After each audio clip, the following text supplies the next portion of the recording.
Tanan mga mayor, especially ang katong city mayors, apil man pong municipal mayors dito. Dagan dito, almost 300 plus na apil. Mura to na conference na i-confirm gyud ko. Limited seats ila dito silang auditorium. Mayra pod na nagkapakanbog, di kayo mo confirm mo, wa kay lingkuranon. Puro ubiya kayo. Yes. Importante dito is that sa annual budget sa 2026 sa national budget, gibudgetan sa DepEd through sa effort ni Senator Bam Aquino, kay siya may chairman sa Basic Education sa Senate. 60 billion pesos. Kana siya karon, ang plano nila is spread out na sa 1,450 plus ka munisipyo, 148 ka syudad, o 82 ka probinsya. Spread out na. Kinsa to mag-qualify? Kay mga makaguna, letter of intent. I-evaluate din ka. I-evaluate ang imuhang mga proposal na eskwelahan. Na dito, titulado ba, yusuprak ba? Kay kung dili titulado, di man pwede matukuhan. Pag humanda yun, evaluate dayon ang inyong performance as LGU. Unya, tagaan na din budget. Kamo na dayon ang magpatukod. Pero wala kibutang pila mo nang wala na pangutana dito. Pila ang kanang ihatag per LGU. Exact amount.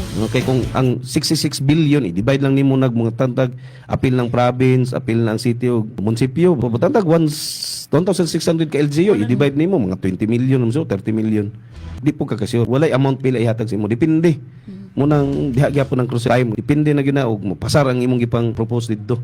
Unya, ang budget biya nato sa 1 unit 2 classroom, isa ka building ba niya, 2 ka classroom sa Malay-Balay na sa 3.3 million gina or 3.5. Grabe. Ang unang budget sa isa ka eskwelahan. Kay kanaging locos gani na gina sa 1 million to 1.5. Locos gani na 6 months ron na, pero ang uban nato ng mga eskwelahan hantod nam sa hantod. Muna ko di kay ko pabos locos kay kung mugasto magaling ta kato na lang pang kay 1.1 o 1.5 times lang nimo mulaw tay pa. So sa isa ka 1 unit building 2 classroom is 3.3 to 3.5 million gid na ang basic ana. Kung matagaan ka og 20 less than okay nagtagaan ka 35 million kay napulo gyud ka box, so 20 na ka classroom kay napulo ka unit.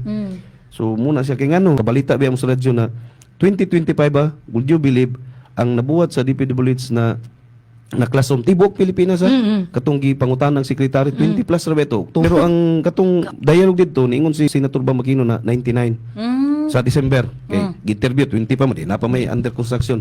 So imagine mo sa entire country gigihatag man ang pagtukod sa mga eskwelahan sa DPWH.